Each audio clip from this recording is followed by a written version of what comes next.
as with most roles, there is an ideal personality profile for a project manager. It requires certain soft skills which are quite specific to this role.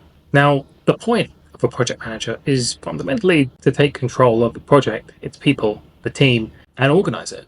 Now, naturally, that role exists because people are very good at doing that in and of itself. Most people, lots of people, lack the behavioral requirements to do that autonomously, and so you have to hire a project manager in order to fill that behavioral deficit. That is almost the point. And as a result, you need to make sure you're hiring project managers who have those capabilities. Okay? And we've identified 5 key soft skills which we think really underpin performance and retention in this role. The first is a trait that we call methodical. Project managers need to be methodical. They need to pay attention to details. They need to look at the minutiae so that everyone else doesn't have to. So that everyone else can, of course, just focus on their individual tasks. It is the job of a project manager to do that, to keep an eye on the ground and be mindful of what is going on. They need to be turning over every stone and making sure that everything is as it should be so that everything runs on time. The next trait is what we call drive. They need to be driven.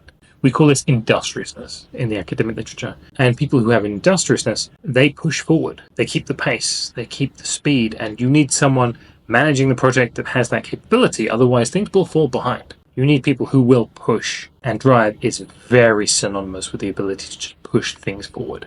Then we have the trait that we call persistent. This is a long-term focus thing. They are persistent. They just keep going. And this is particularly important for longer projects. You want someone who will stay with this long-term, okay? People who are persistent are not put off by challenges and difficulties and setbacks. Not a problem at all. They keep on the straight and narrow, and they keep things going regardless. Next, we have a trait that we call composure. This is an intrapersonal construct. You cannot have project managers who just are stressed all the time. People who lack resilience, people who lack emotional stability. They are supposed to be the ones to keep everyone calm and level-headed and keep everyone focused on the tasks. And if they are themselves lacking in composure, they can't keep composed, how are they going to do that for the rest of the team? Okay, you need people who can keep a level head so that everyone else in the team can keep a level head. And the final trait is one we call goal focus.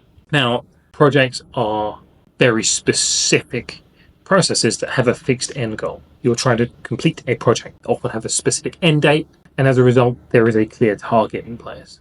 Not everyone is orientated towards targets and goals. Some people prefer ongoing processes. That's perfectly fine. But project managers need to be focused on the end result, and there is a clear end result here, more so than in a lot of other roles. They need that orientation. They need to be motivated by the idea of achieving a specific goal, as opposed to just ongoing processes. Instead, you want someone who can look at the end result and think, what can I do to get to this result and maximize the probability of success? That's the ideal project manager, and that's why you need them to be goal-focused.